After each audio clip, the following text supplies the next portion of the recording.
John, it's a sad day for many reasons. We are commemorating the third annual memorial. I never know what to call these kind of terrible events when we commemorate them each year. But not only that, this is the first broadcast since I've learned of the death of Larry Nichols.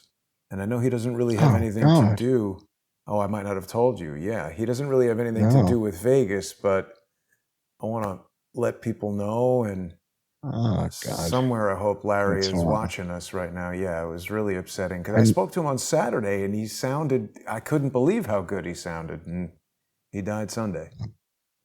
oh man, that's horrible. My sympathies to his family. That's horrible. Yeah, Very sad. yeah. I mean, it's a melancholy day, John. You know, we're also remembering the lives of those that were killed and so many hundreds whose lives were changed forever by an event that, like so many, really hasn't been addressed by law enforcement, hasn't been properly investigated by the FBI. We got a slipshod, kind of a fit report, and a lot of people telling us that Stephen Paddock was in the room with 20 whatever guns shooting the place up. You've done more work Hmm. on this, John, and deeper work than anybody else.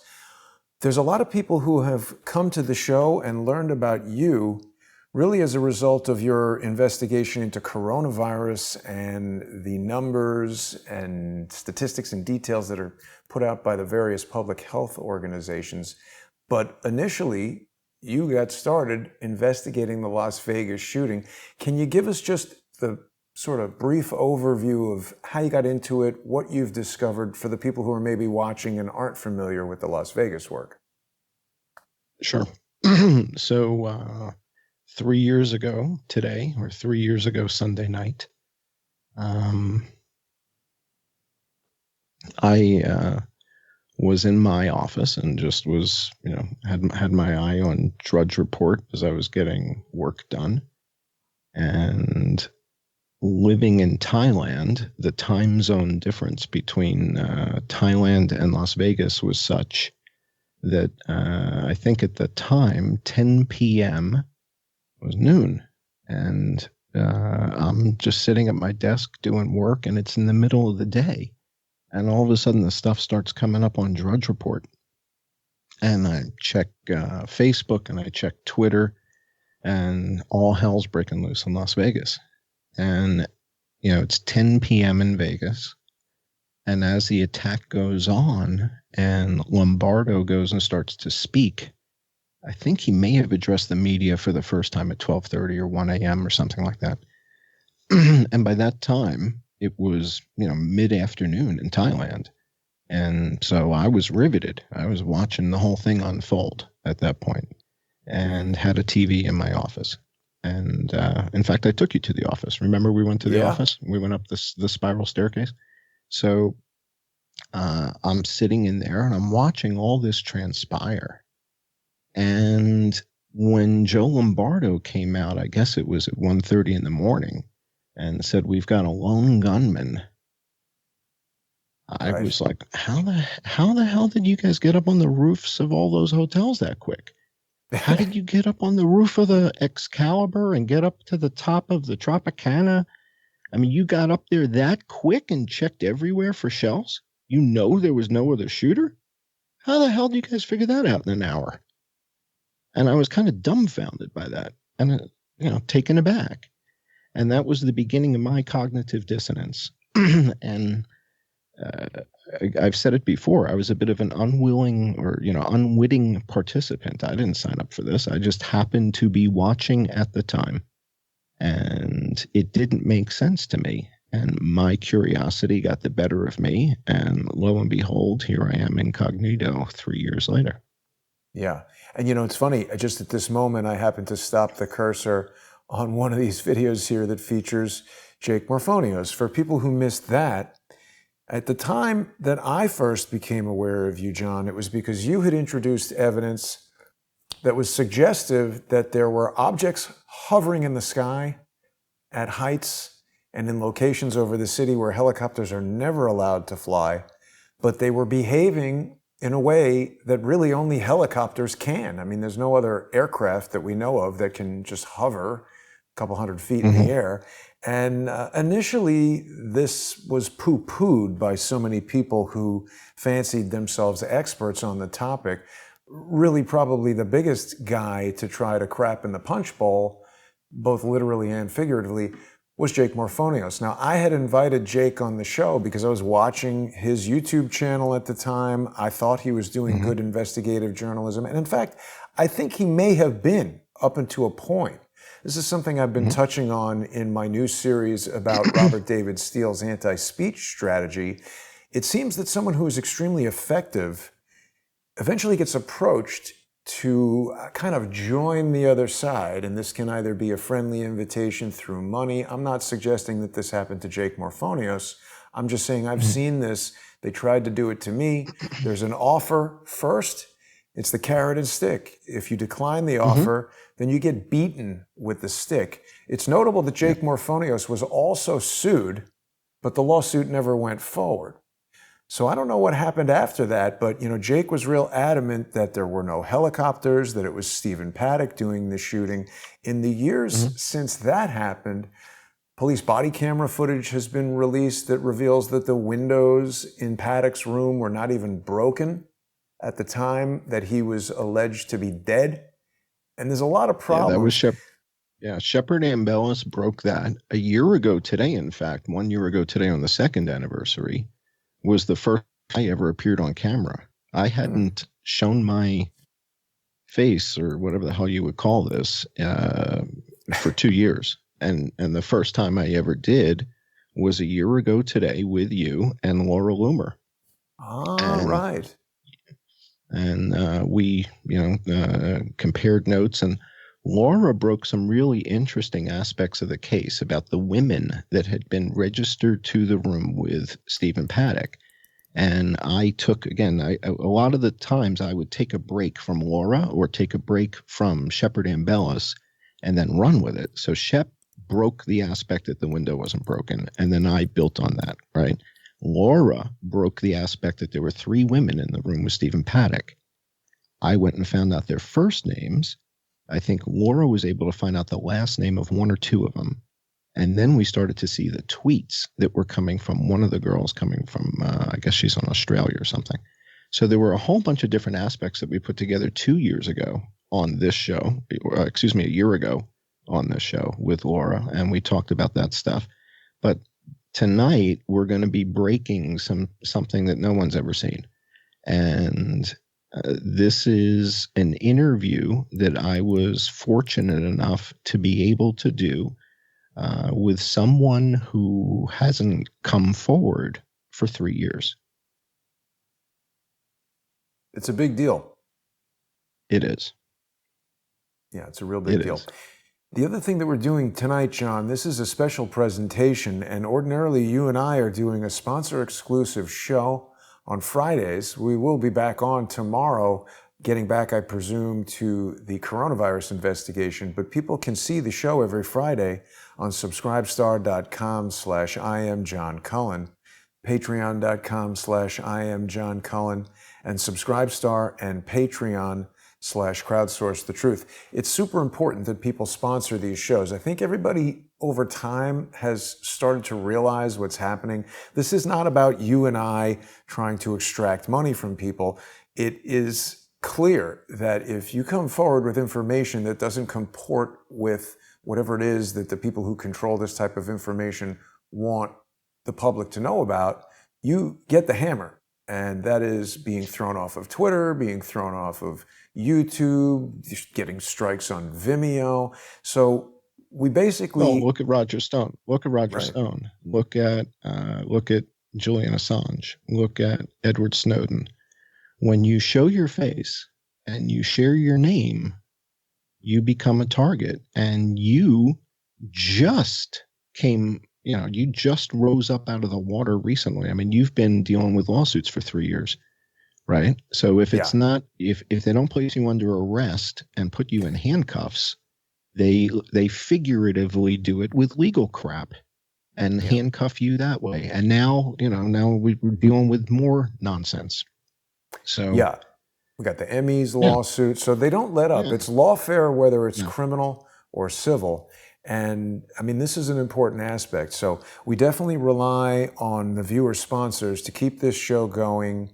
And, right now, I just spoke this morning, John, with the developer who's creating the new video host for Crowdsource the Truth. And this is not going to be a competitor to YouTube. This is not going to be offered to everybody to upload videos. This is going to be a video host that Crowdsource the Truth controls.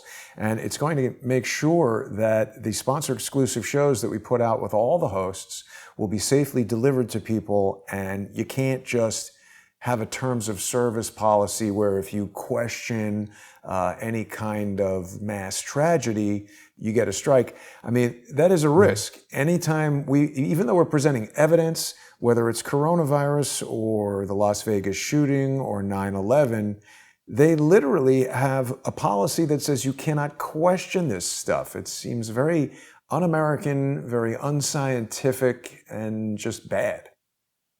Mm-hmm. Indeed. And, we've been questioning this all along. Who is the arbiter of truth? And,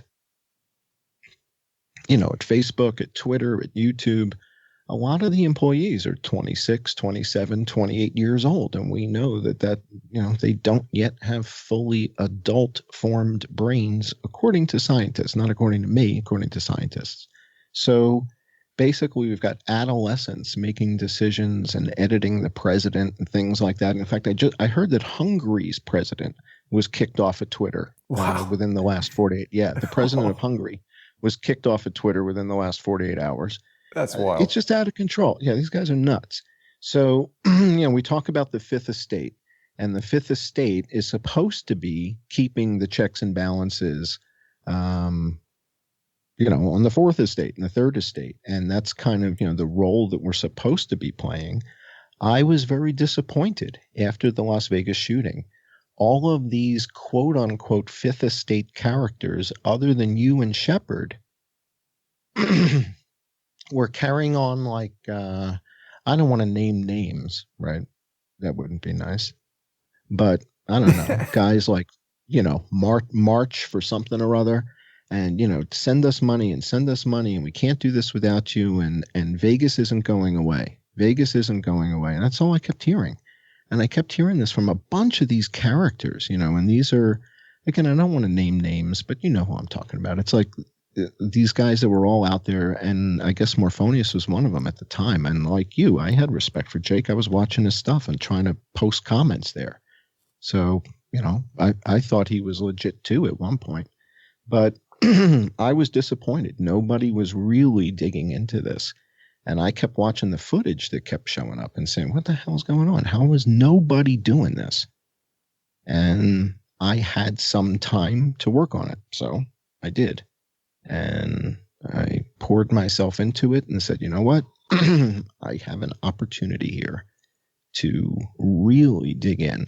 And that's what I did. And I spent about 10 days going as hard as I could, basically pulling all-nighters for as long as I could, and then I would sleep for 2 hours or 3 hours, take a shower, and keep going.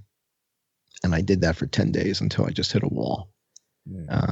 But on the seventh day, on October the 8th, I saw the helicopter. Yeah.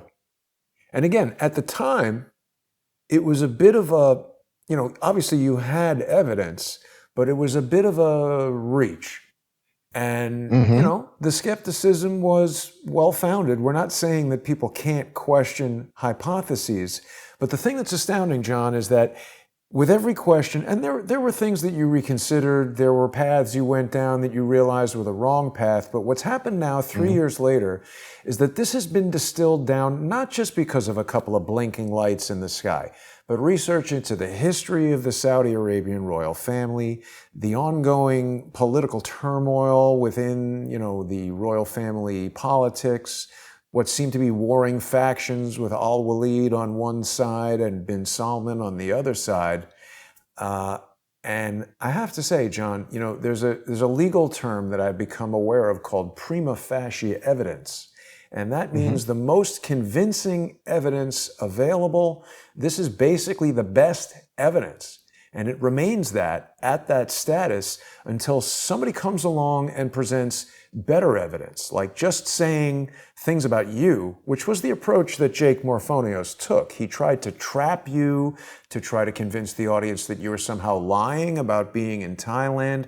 People who've been with us the whole time are going to recall that I went and visited you in Thailand. We looked at some of the locations that you had photographed in this ridiculous argument with Jake, confirmed that they were in Thailand. He just simply said, there's no way that you're in Thailand because you don't speak Thai. You're just an old white guy who's hanging out in Thailand, not speaking Thai that well. But the point is, as time has gone on, additional evidence has only strengthened your hypothesis. And tonight, we present viewers with the latest piece of evidence that only strengthens it more. Indeed. And, it's fascinating. You think about all the people who were there and all the people who witnessed this event and what it must feel like to see this, to watch it happen, and what it must feel like to be shot at, right? To be in the audience, to be in the concert. Well, we're going to hear tonight from a man who was not there, who was not at the concert, who was on the other side of Mandalay Bay, and got a completely different perspective. And we're going to share some footage with you tonight on a documentary that I put together about this interview. And it's about an hour long, the documentary. We're not going to play the whole thing tonight. We're also not going to Patreon, right? We're not going to Patreon or Subscribestar tonight. Yeah, this is going to be on YouTube. All right, so what we're going to do is play some clips from this 1 hour documentary for you guys to show you just sort of the highlights of it. After the show tonight, I think you've got another show with Mike Moore from True Pundit, right? You've got another show tonight? Yes. All right, so after your show with Mike, after your True Pundit show tonight, this 1 hour video will be available on Patreon and on Subscribestar as a sort of a sneak peek, and it will go live Sunday night at 10 o'clock. But it's important that people know that this is going to be on John Cullen's Patreon and Subscribestar. This is a documentary that John worked on, a contact that John made. So subscribers who are on subscribestar.com/IamJohnCullen and patreon.com/IamJohnCullen will get to enjoy an early release. As John said, on Sunday, it'll be available for everybody on the John E. Hoover YouTube channel. So for people who aren't yet subscribed to John's YouTube channel, now's a good time to make your way over there. John's channel has been growing, and of course, people can just find it by searching for John E. Hoover. You can always watch our simulcasts live streaming on there, and I want to say hello to the over 230 people who are watching us there right now. And without further ado, John, maybe we should just get right into the footage from the documentary. Yeah, let me set it up a little bit, and I want the audience to understand. For those of you who've seen some of my work before, one of the tools that I've used to try and explain various aspects of this attack is something that we call the gorilla illusion. And I'm just going to leave it at that. And those of you know what I'm talking about, know what I'm talking about. The guy who witnessed this stuff may not have seen the gorilla. That's okay. That doesn't mean he's lying. It simply means he didn't see the gorilla. Okay? So when we talk to various witnesses, keep in mind, not everybody sees everything. That doesn't mean they're lying. It just means they didn't see the gorilla, right? So if you start to ask the guy, well, what about the gorilla? There was a gorilla. I saw the gorilla. What do you mean you didn't? He's not lying. He just didn't see it. So keep that in the back of your mind as we watch this. And remember, he's got one perspective on the attack, and this changes everything.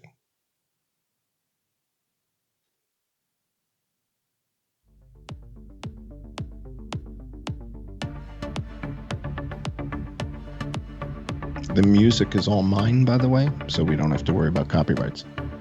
I wrote that. Yeah, that's my track. drove my dogs over to this area, and I got out of the car about 10:04. And as I was getting out of the car, I looked, down this way to the east, and I saw a plane make this bank to the south. I mean, I've never seen a turn like this before. It banked really sharply to the south, like like a car would swerve to avoid a person or something. That dramatic a turn. And I thought, God, that was strange. I thought maybe it was a plane crash or something. And then almost simultaneously, all the emergency vehicle sirens started coming up, just from everywhere. You don't really realize how many they are until they all turn on the lights and start heading a certain direction. And that's what happened. I mean, everyone you can imagine just started heading east, and I was thinking, oh my God, there's a plane crash, right? Just, what's going on? And then I looked over to, the dogs got out and they ran out, and I was watching them, and Mandalay Bay was in sight, and I saw these helicopters on the top of Mandalay Bay. Actually, I gave them a look when I saw it when I first got out of the car and I saw the plane. I looked over there and I didn't see the helicopters, and the next time I looked over, they were there. It's like they just appeared, and I assume, right, the plane that made the swerve to the south, you can assume that they may have gotten word there was gunshots. Look out, because they swerved before they got over Las Vegas Boulevard. But then another plane flew over like a minute later, which was odd because I thought, well, there's no plane crash. And then that was weird. And then that was the end of air travel for that night. And then after that second plane flew over, and I looked over at Mandalay Bay, and I could see 3 helicopters, one between the Delano and the Luxor in the stadium. We might not be able to see it now because the stadium, if it was flying there today, because the stadium would be blocking the view. It was flying that low. And then there was another one about a third of the height between Delano and Mandalay Bay. And that was, and then there's another one that was on top of the roof.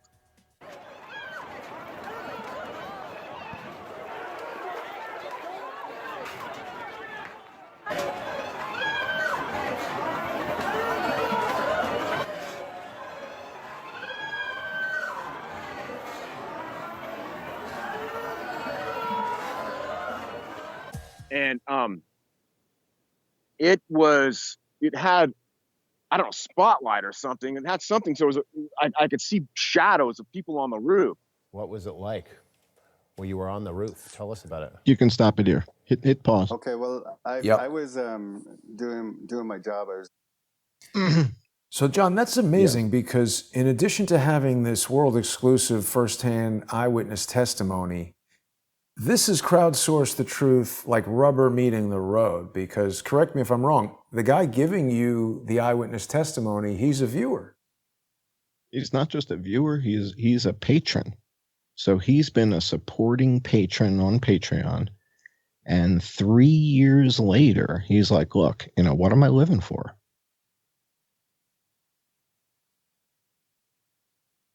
He felt compelled to, listen, people are scared. They've heard stories about strange deaths of witnesses. Obviously, if this is what we've said, it's dangerous to come out and say this stuff. Exactly. It's very brave. And I want him to be an example for others because, remember when Clarissa did the interview on the confessional? Right. And right. So we get the interview from Clarissa on the confessional, and he had the dog walking guy, which is what I call him, is the dog walking guy. Right. So like in the JFK shooting, we had the umbrella man. Umbrella man. So he's, right. So this is he's the dog walking guy. This is the dog walking guy. So the dog walking guy, he has this perspective from back there. He doesn't know there's a shooting going on. Right. He doesn't know there's a shooting. All right. So you have to really understand this perspective is completely different. Okay. He's watching this, has no idea what's happening at the concert. He's walking his dogs. Okay.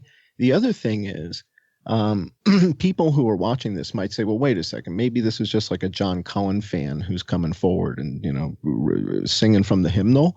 And what you're going to see as we go through the interview is he's arguing with me half the time. He's like, no, I didn't see that. No. So That's why I'm putting the evidence in the film, because there's a bunch of points that he's like, no, I didn't see that. And I'm like, well, yeah, no, we got footage of that. Let me show you. And so you're going to see the footage. So he's not going along with it per se. Mm-hmm. And what you're going to hear in the interview as we go on tonight is he's changing things. He's changing things that I thought were true. And he's introducing new doubt and I'm going to give you an example. Okay.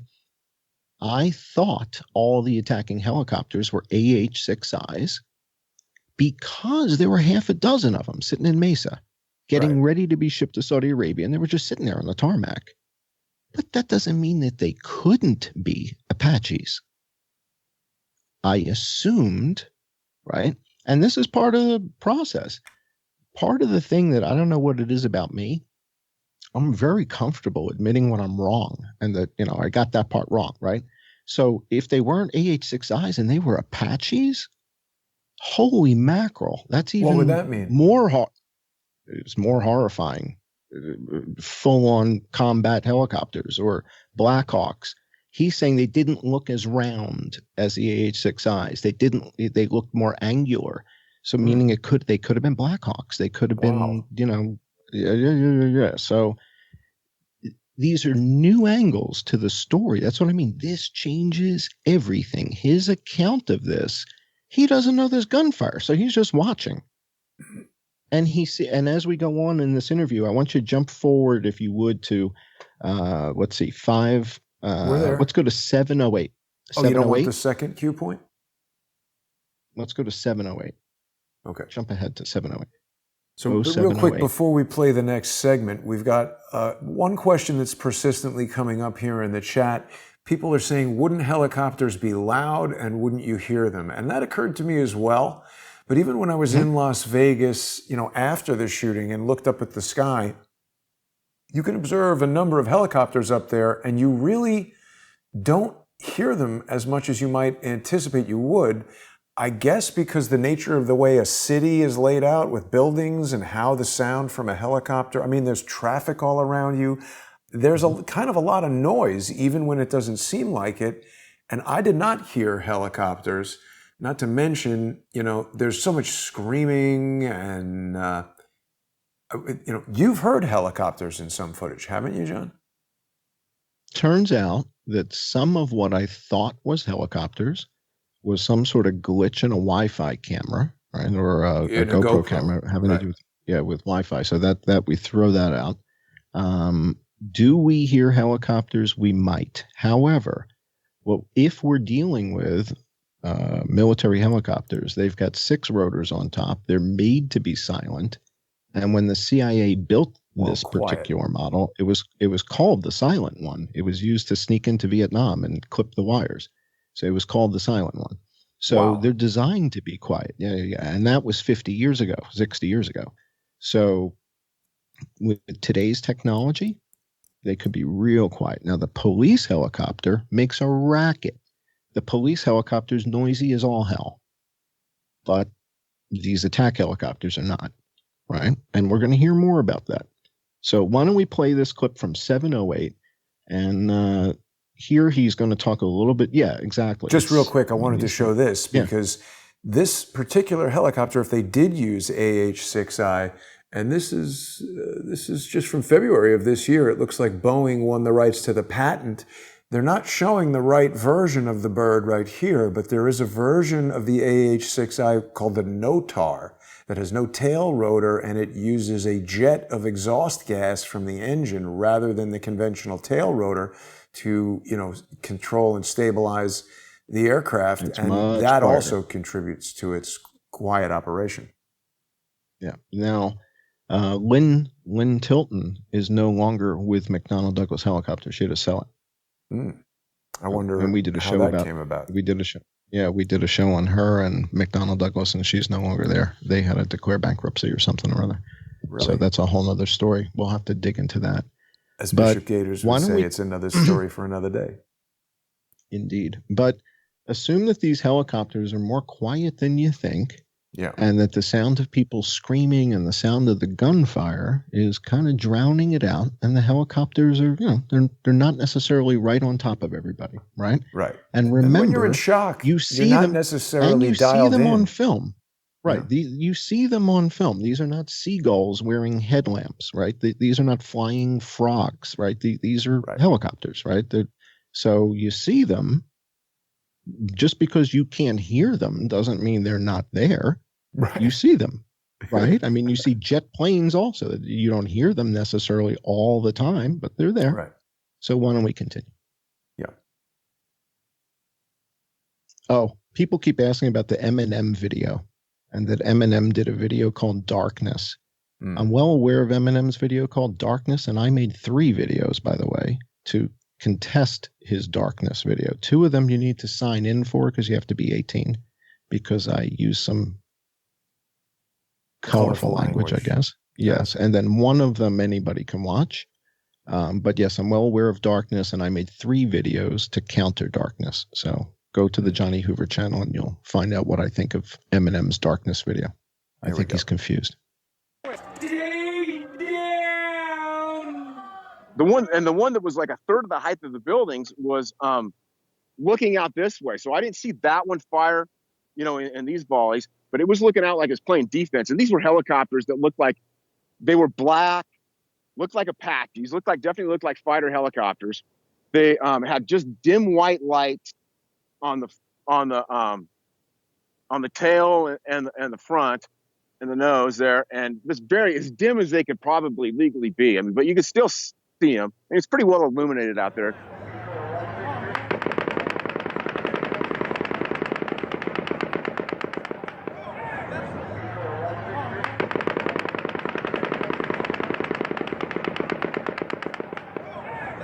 And the camera doesn't really give justice to how close we actually are to Mandalay Bay and how well you can actually see it. But that one was looking out, and it was just hovering there like a wasp. It looked evil. These things, they're designed to look creepy, and they sure do. Especially when they're like, you could be on the receiving end to it. It's scary. And but at the time I was just watching. I wasn't scared. I was just like, what the hell is this? And anywhere there were 4 volleys. The ones that were doing the shooting that I saw, they would shoot, and then they would move back behind the building. Like, if you're on the other side of the building, it'd be behind the building. To me, it was just like they were moving in front of the building, right?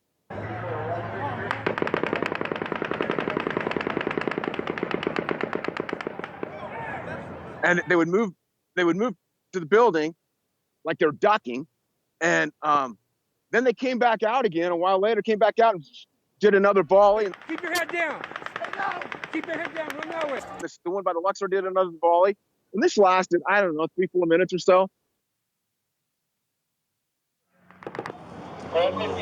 We're at. Pause. It sounds like someone. You can hit pause.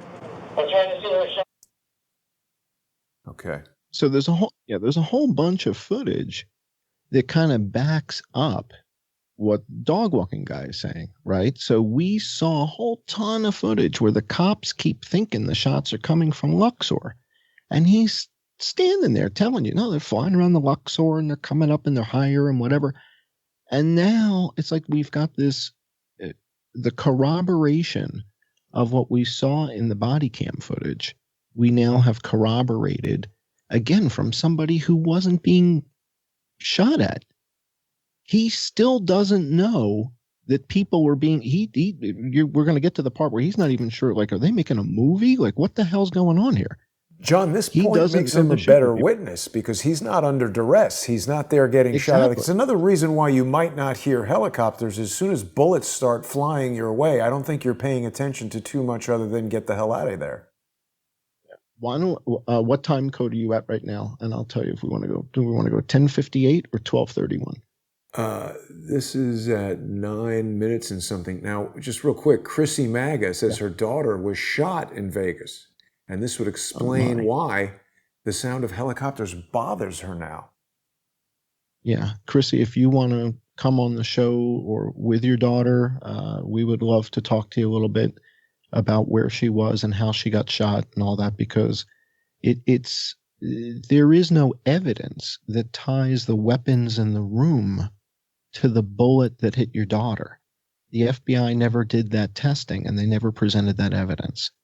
And so that's really the missing linchpin here, is that none of the weapons in the room were connected to anybody that was shot. So we would love to have you on the show, and I'd love to help you with your case against whoever you want to sue as an expert witness. My pleasure. Now, 10:08 you want to move to, John? 10:58. 10:58. 10:58. Okay.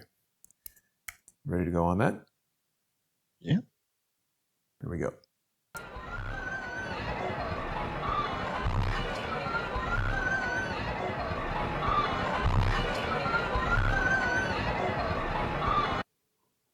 They left. The one by the Luxor came over, and it swooped around and went to the like the east side of Mandalay Bay. And I don't know if that one or the one that was the third, it was playing defense, about a third of the height of the buildings. I can't remember if that one or one of those two fired a volley over Las Vegas. They were over Las Vegas Boulevard at that time. They fired a volley, and then they were off. They went off to, I presume, they kind of went off to the north because they would have been out of frame. And it's pretty tight airspace in there. You have to, like the airport's just, a few hundred yards on the other side of Mandalay Bay. And so.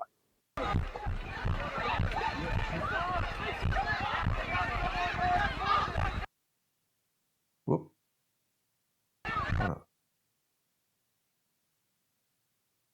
You can stop it there. Let's jump ahead. You can. Sure. So again, what we're seeing on the body cameras from the cops, and we see this aircraft flying over Mandalay Bay towards the venue, is exactly what he's describing. So what he's saying, we got it on footage. Then if we jump ahead to 12:31, I asked him, what did you think you were seeing? What did you think this was? At 12:31, he talks about that.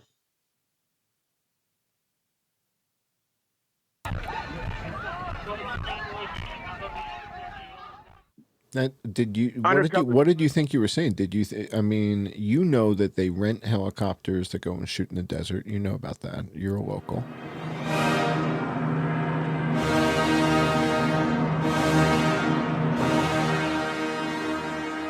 And you probably have seen them filming some movies, right? A bunch of movies have been made locally. I mean, what were you thinking as you're seeing this? Well, that's right. I did think it was a movie for a bit because it's surreal, right? What else is going to be like that? I was thinking, geez, this is a big. We go to Jason Bourne here. People are safer because of what you did.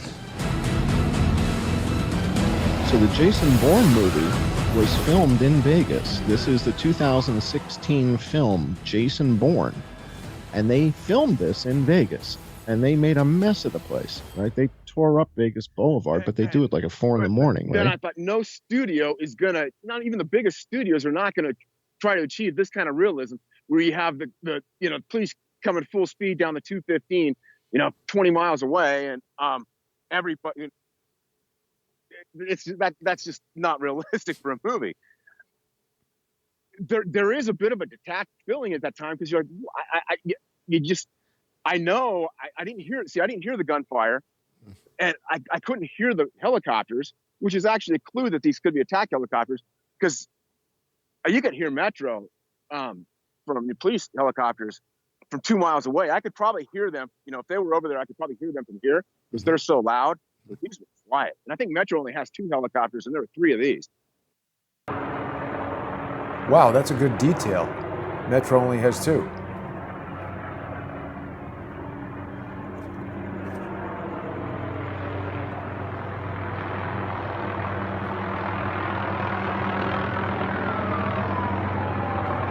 What is the Eye of Horus doing right there?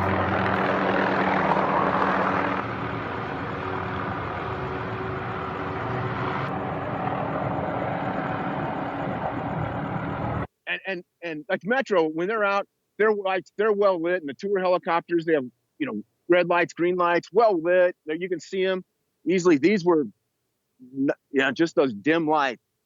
So I didn't know what to think. I knew I was seeing something that was very, very unusual, and I didn't know I was witnessing the biggest massacre in U.S. history, modern U.S. history. I didn't, I'm just out walking my dogs, right? My dogs were actually out trying to dig up bowls or something. I actually I was doing something else over on the other side of Las Vegas Boulevard, and I was thinking about driving through there. I like to drive, sometimes in the concerts I like to drive through. It's kind of fun, Sure. And I drove through there at 6:30 actually. Mm-hmm. So I remember at 6:30. October 1st is probably like the best weather of the year. Mm-hmm. It's probably just right, not too hot.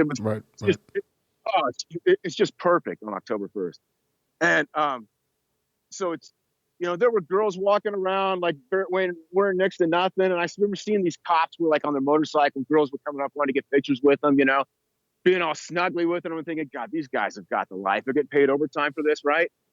And a few hours later, everything changed for them. Sure.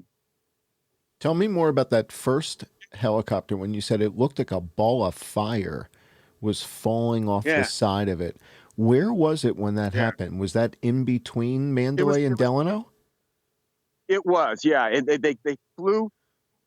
They were on the top of the Mandalay Bay, like on that north wing right there, which would have been right above Stephen Paddock's room. Right. And then they backed off of there a little bit, and I don't know, they're not far from it, probably, I don't know, 20, 30 yards from it or something, and down a little bit. So they lowered their altitude slightly, probably about 2/3 of the height of the building. And you have that video, where you see those two little white orbs between the buildings. Yeah.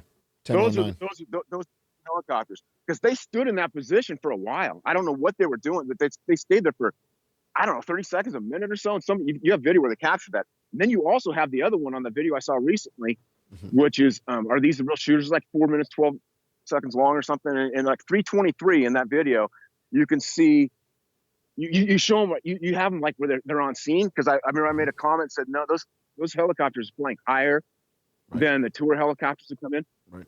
Like, if you're out here every night like I am, you notice there are patterns to everything. All these planes, all these helicopters fly in the same patterns, and they don't deviate from them. This is, you got 200,000 people a day flying out of McCarran. It's one of the busiest airports in the country. That's right. And there's a lot of air traffic coming out of there. And the tour helicopters, it's a busy air traffic over this valley. So everybody flies the same patterns, and it keeps everything moving well. Well, those tour helicopters, they always fly right over the Maverick ones. They'll fly and Pappy on the other. But the Maverick come in right over. They fly south over the 215 when they're coming back, or I mean, 15 when they're coming back, and probably about 3,000 feet, 2-3 feet above the freeway, about a mile spaced apart from each other. And they would, then they make their turn like over the Mandalay Bay Convention Center, and they start going down. The one that came in, I said it was a little higher than they probably would have been in that position. Right. And so they probably came in a little higher than the tour helicopters in case, they wanted to avoid a collision. These guys knew what they were doing. Looking back on it, this was well executed. These guys really knew what they were doing. And anyway, that one came into position at 3:23 on the movie. So you've on that video, you've got video of the 3 helicopters with those little white orbs. And those are the 3. They pulled away, and then, they all kind of positioned themselves a little bit. And I don't know, I guess they probably have catchers to catch their spent shells, right? Mm-hmm. Yeah, I'm sure they have some. It's standard. It's standard issue. It comes with the gun. It comes with the weapon, a brass catcher. So because you never heard any reports of any brass being rained on people. So you can stop it there. We heard some reports, not of brass raining, but some, Joe Napoli said that he saw some brass. There was a lady who corroborated that. But obviously the brass catcher is not infallible. If they're firing hundreds or thousands of bullets and a couple of them land, that's probably not unexpected. And then we also have body cam footage of police officers at Reno and Giles, Alibaba, where there were spent casings and live rounds on the ground and magazines on the ground. Well, how did that happen? over there by the church, right? And we have that footage as well. I think I did a video called "Our Lost and Found is Full," something like that. And it was just like all kinds of scattered stuff: guns, magazines, shell casings, bullets in the bathroom at Paris or something. It's just crazy stuff that shouldn't be anywhere. And this is, this goes back a while. This is a long time ago. Right. So, when people get yeah, onto the John E. Hoover YouTube channel on YouTube, you're going to want to first watch all the recent coronavirus videos. But here we go. This is the one from last year with Joe and Laura Loomer. And once people go back to, videos, I mean, we've been 7 months or something on coronavirus already, but there is a huge library of Las Vegas research videos here that people can go through when they subscribe to the John E. Hoover YouTube channel. Indeed. And, the point that the dog walking guy just brought up in the video was he didn't know that there were brass casings that had been found, that had been witnessed by multiple people, including police officers. And yet he watches the channel and he's a subscriber, right? He's a patron on Patreon and just didn't know that stuff, right? Now, that doesn't make him a bad guy or a dummy. It just means there's 300 freaking videos here. Nobody's going to be able to watch all of them. You haven't watched all of them. There's no way. I mean, we're all, I'm doing what I'm doing as fast as I can. I wouldn't be surprised if there are details you've forgotten, because often people ask me questions about videos from a couple of months ago or a year ago, and I'm like, you know what? I don't remember. I'd have to go look. It's a lot of material. I rewatch them from time to time, and I always, something's always triggered. You always find something. You're like, oh, that's interesting. Mm-hmm. And it may take you down another thread. So why don't we jump ahead to, let's see. At 32 minutes and 19 seconds, he sees something that, again, this kind of changes my understanding of the event. Okay.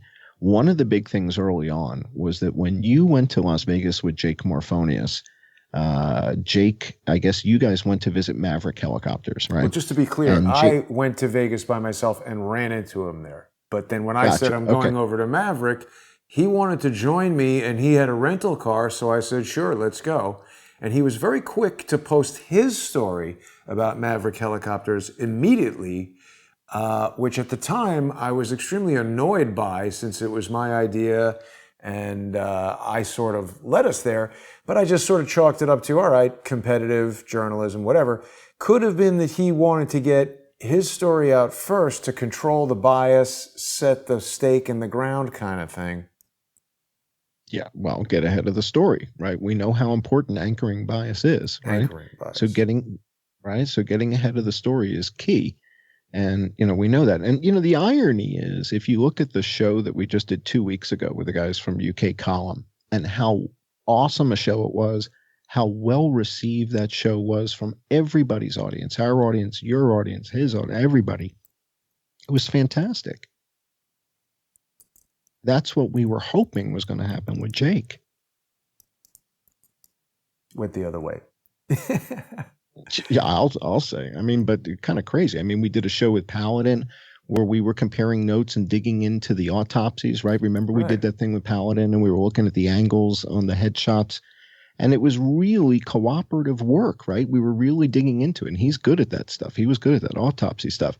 That was the kind of collaboration I was hoping to have with Jake, like what we did with UK Column, which was incredibly well received.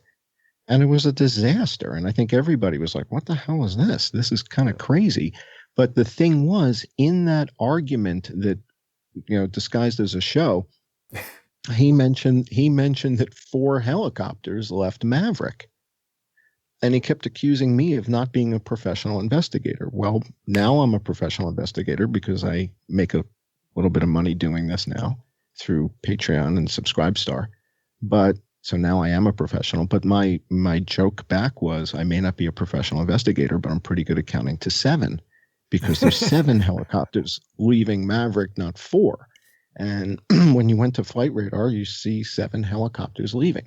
The clip that we're about to see changes my understanding of what happened. Okay? We talk on the show a lot about illusions, and how easy it is to create an illusion. We know that flight radar was edited after the event. We know that. Okay, I have footage that doesn't exist anymore. What we see on flight radar and what's happening in the sky are not necessarily exactly the same thing.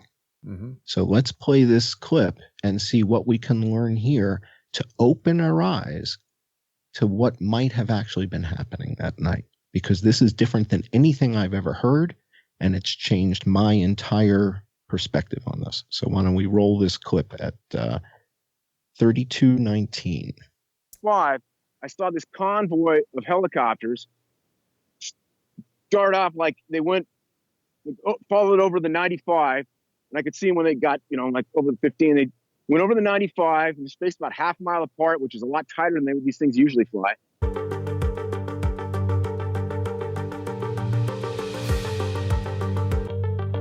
You can kill that music.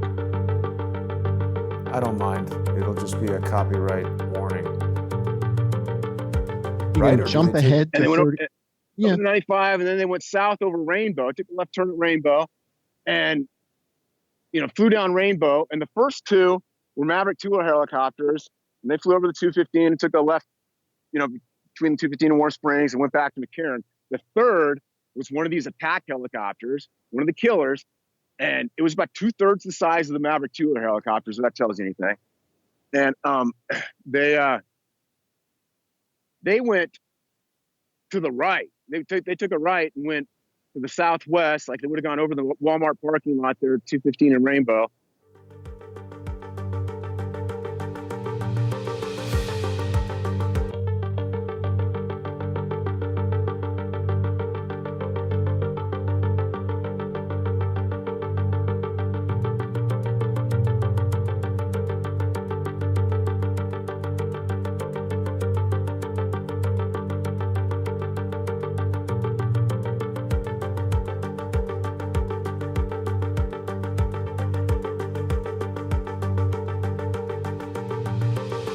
Pause it here. And Now, John, let's jump up. Sorry, real quick. People are asking about, these helicopters would have shown up on radar. They're not like sending out huge radar sweeps looking for invading aircraft. The radar is designed to pick up a radio transponder, right? Correct. Now, so if that's it off, doesn't you don't see mean it. that there isn't a radar, right? There is a radar, but that's not what they're primarily using anymore. In order to get the radar feed, we would need to file a FOIA request with the FAA, and Shepard already did that, and it was refused. So we're not going to get the radar feed. Now, this is the feed from, I think it's called ADSB, or one of the pilots in the audience will type it into the chat. I think it's called ADSC or ADS, something like that. And it's some sort of transponder system that's electronic. It's not radar based. And we have the audio from the tower. And the tower, air traffic control at McCarran, isn't even aware that there's an attack until 10:18. And the shooting's already stopped, and they were not even aware of it until 10:18. So no, they don't see these other aircraft. And remember, it's busy airspace, and there's a lot of private aircraft there too. They're not expecting this. They're not expecting an attack from within. No one's expecting that. Just like the gorilla. Nobody's expecting the gorilla. Nobody sees the gorilla. That's how it works. So let's jump forward to 34 minutes and 30 seconds. Yeah, we're there. Okay. And went off, crossed over Durango, and just south of Mount Potosi is where they crossed over the mountains there. And as it looked to me as they were moving, as they're going there, they were dropping altitude. The elevation rises a little bit, but they appeared to be dropping altitude. So when they got I could just see a faint dim light over the mountains when they eventually got there.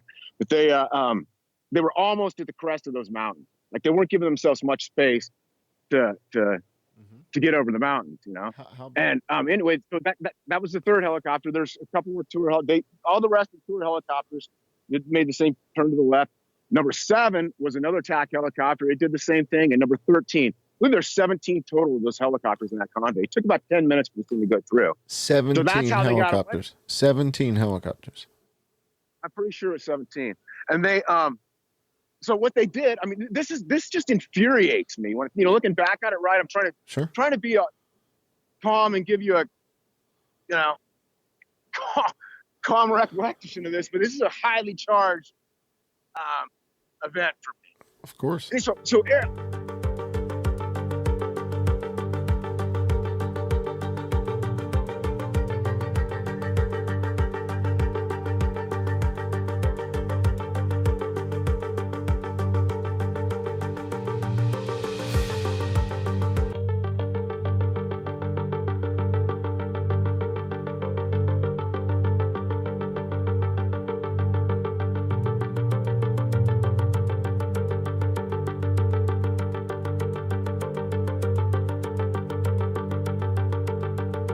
Turn it down for a second. So this is what I mean by he's bringing new information to the story. He's not just going along with the John Cullen hymnal and saying, "Yeah, I saw 7 helicopters leave." I mean, he's changing the story here based on his account. And so what I do is I take his account now into consideration, right? He's introducing the notion that there were well more than 7 helicopters, right? He's also introducing the notion that the attacking helicopters flew away in formation with Maverick. Wow. Which takes guts. I mean, you're talking about, like they're waving to the guys. I mean, you're talking about, this took gumption, man. This took serious gumption. If what he's saying is, if I'm interpreting it correctly. There was an early speculation, John, about Maverick Helicopter's owner having some alleged previous involvement with the CIA in 2000 or 2002, Indeed. Going to Afghanistan to try to purchase a Russian helicopter. There's a Maverick Aviation in, where's Jeff Sessions from? Alabama, that this guy's name was associated with. There's a lot of strange connections there. Look, it's not a secret. The family that owns Maverick, right? He was a Vietnam helicopter pilot. He built the company doing tours to the Grand Canyon and Hawaii, right?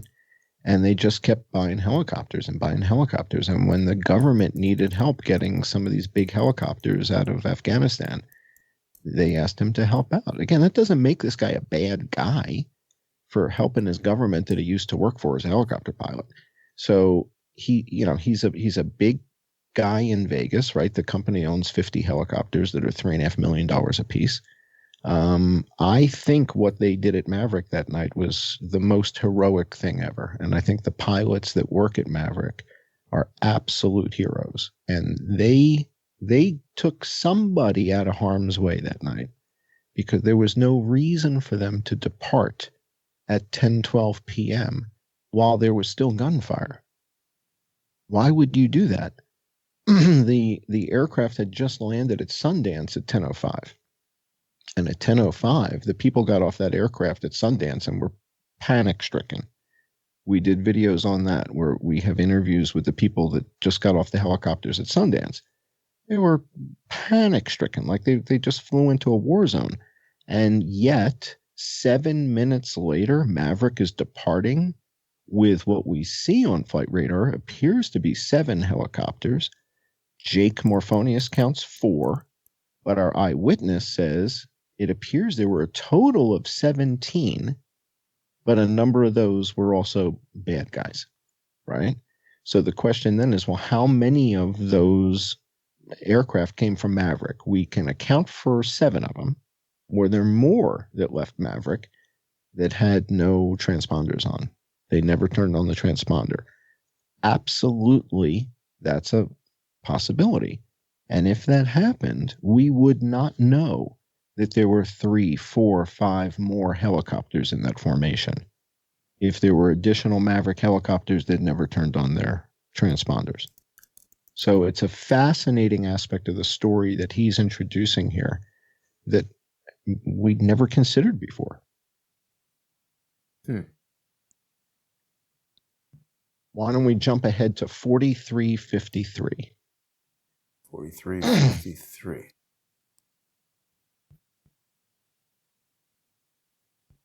And to remind everybody, they're going to be able to see the entire video on subscribestar.com/IamJohnCullen and patreon.com/IamJohnCullen later tonight. And then on Sunday on the John E. Hoover YouTube channel, people will be able to see the full documentary. We're just looking at some excerpts here, the full interview with Dog Walking Guy, 4353. Here we go. Guys were kind of hugging the terrain. It looked like he said it looked like they knew what they were doing. These guys were good. These guys were good. I mean, I don't want to dignify what they did. But I'm telling you, when they were around, when I saw them around Mandalay Bay, geez, the way they moved was like aerial ballet. They were so quick and precise and deliberate with their moves. That's because we trained them. That's because we taught them. Yeah. Thank you, Frank. Yeah, Muth. I know. Yeah, great job, Frank. Yeah. Thanks, Frank. Yeah. Fast with some people who actually trained him, yeah. And they were good. They were really, I can understand why nobody saw them. When people down on the ground wouldn't have seen them, because like I said, they docked. And these things are quiet too. And they're right over. Like, you don't hear anybody saying, I heard helicopters, do you? Yeah. Did they say they heard them? Yeah, we have a couple. Oh, they did? Okay. Yeah, we've got a couple witnesses that heard them, saw them. 22, 16, and 24 seconds. Okay, and you're hiding under where? Flying in a helicopter. Yes, we have all kinds of help on the way, okay? Everything's going to be okay. We're getting officers out there. Okay? You guys going to see the officers on the sky because he's flying in a helicopter. You think he's in a helicopter? Yes.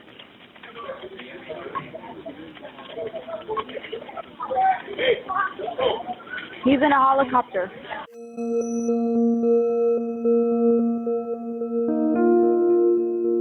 I would the first round of shots I heard, I thought. Stop it, you said? So again, yeah. So once again, he's been watching our stuff. He's a fan. He's a subscriber on Patreon. But he's never heard the Clarissa interview. And to me, the Clarissa interview is like the pivotal piece of the puzzle on, before his testimony. Clarissa's testimony was key, right? Now we've got someone else who was on a different aspect, a different perspective, giving us almost the same type of an account. And yet when I mentioned Clarissa, he's like, no, I have no idea what you're talking about. Who's Clarissa? Which is fascinating to me. And she's an eyewitness who said she swears to God she saw a helicopter. Those were her words. She was rather effusive about her insistence and that this was not she was not hallucinating. So there's one other aspect. I think we're at an hour on the show already, and I know you've got another show tonight with Mike, and I don't want to bump into that. So let me just sort of wrap up and let everybody know what to expect when they watch this entire interview with the dog walking guy.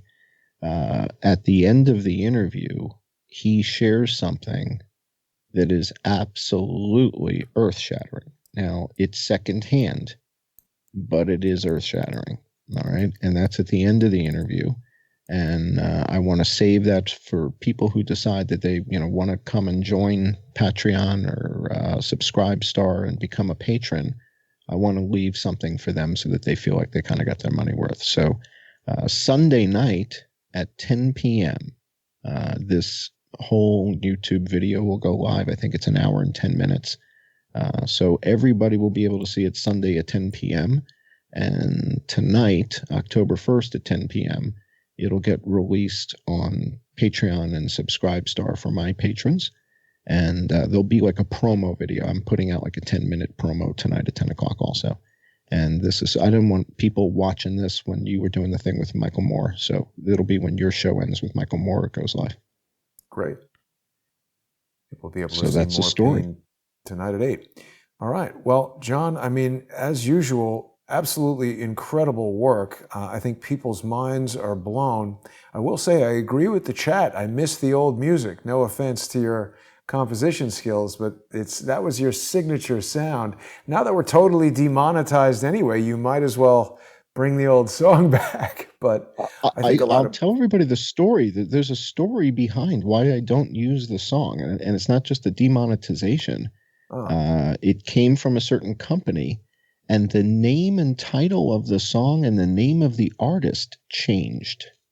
What does that indicate? How could it's something strange? I'm like, well, how could that be? How could the song that was called, Critical Thinking now has a new name and a new artist associated with it? And I'm like, well, if I licensed it as this and now you change the name to that, that's a little strange.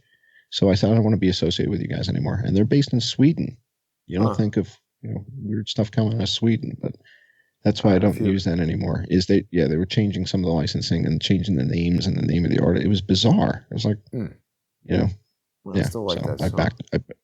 I do too, but I'm not going to patronize their nonsense. We had one other really good question from Salty Muse. She was saying the dogs are very sensitive to explosions and gunfire, and they've got an intuitive sense of danger. Did Dog Walking Guy talk at all about what his dogs were doing at the time? Didn't talk about it. No. Digging up bones. Digging up bones. Yeah. But, again, I think it's a fascinating account of what happened because he didn't realize what it was until he gets home and turns on the television. Right. And he gets home and he turns on the TV and he's like, oh my God. And for 3 years, he sat on it. Because one of the things we talk about in the documentary is, who can you tell? Well, also, did he necessarily know what he even saw? Because what you just told us, this is a guy, it's easy for us 3 years later, knowing everything that we know about it now, to say, why did this person do this or that? But, I mean, he's just out there walking his dog, sees a bunch of strange stuff, goes home, sees there was a shooting, and then he's like, well, wait a minute. But then they're still telling him on the news, oh, no, this was the guy in the hotel room. He's thinking, well, were those the cops? What was it? Right. He's confused. And then he's watching your show for years, and these things start to click into place. And now we've got another big piece of the puzzle from the dog walking guy. John, it's really amazing. And in the description for the video here, I said that nobody has done more or more comprehensive investigative work into this than you have. And I really got to thank you, John. It's been a revelation, and you've been a tremendous aspect and asset to crowdsource the truth. I want to make sure that people watching us now know that they can see our regular show, John Cullen Investigates, every Friday, and we'll be back tomorrow at 6 p.m. People can watch that on subscribestar.com/IamJohnCullen, patreon.com/IamJohnCullen, and Patreon and Subscribestar/crowdsource the truth. I also want to make sure people watching today who have found this information as interesting as I have will go over to the John E. Hoover YouTube channel and subscribe. You can fill yourself in and study all of John's research on the Las Vegas shooting by scrolling back about 6 or 7 months. We've been doing a lot of work on the coronavirus since then, but Vegas is not going away, and it hasn't gone away. No. We just can't keep talking about the same stuff again and again. We've sort of decided to keep these broadcasts to, limited to new information, and this qualifies as that. Astounding new testimony from a first-hand witness. John, really well done. Anything you want to say before we wrap it up for tonight? Well, there was a settlement that was announced by the judge. The judge gave the green light to the $800 million settlement. There's about 4,000 people who are participating in that out of the 22,000 that were in the audience. I'm hoping that you'll know this because you're almost a lawyer. With or without prejudice. If they settle it, with or without prejudice means they can come back and fix it if it turns out it was wrong. There is no with or without prejudice. If you settle it, that's it. One of the components of the settlement agreement is definitely going to be you can never come back and sue us again. So this just happened yesterday, John, that the court approved this $800 million Las Vegas shooting settlement. MGM Resorts, and insurers will compensate 4,400 relatives and victims to settle dozens of lawsuits. It's interesting. We need to keep on this because, you know, Barry Diller, the chairman and CEO of IAC, the interactive corp that owns Vimeo and has been giving us so many problems lately, he recently joined the board of directors. He took a $1 billion stake. IAC took a $1 billion stake in MGM Resorts. That was like 2 weeks ago. And then now we have this settlement. I don't know what that means, but it's interesting. Well, we know that MGM Resorts has laid off a dramatic number of people. I don't want to cite the number until you search for it, but MGM Resorts just had a major layoff. We know that they sold their assets off and are now renting back their real estate that they used to own. So, you know, that's not a sign of a company that's in good shape. Yeah. But he's got some idea if he's investing $1 billion in it. Yeah, they're online gambling. So MGM Resorts has some online gambling patents. And that's what Barry Diller's interested in, is their MGM. I read the article.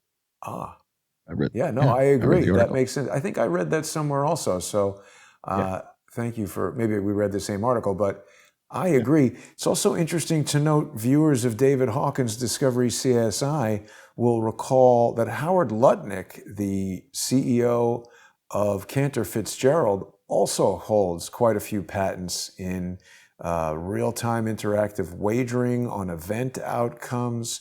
Certainly this Las Vegas shooting was an event, and places like White's Club in London have a history of death pool betting. I'm not saying that MGM Resorts, I'm not saying that any of these things knew about this or had anything to do with it. We're just presenting a variety of coincidental facts.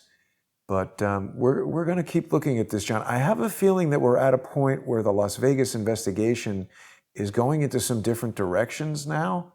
And some of what we're talking about right here might be relevant to that. But again, as new information becomes available and is brought to our attention, certainly if there are viewers in the audience, if there are people who have firsthand information, we encourage them to come forward. But John, we'll be back tomorrow at 6 p.m.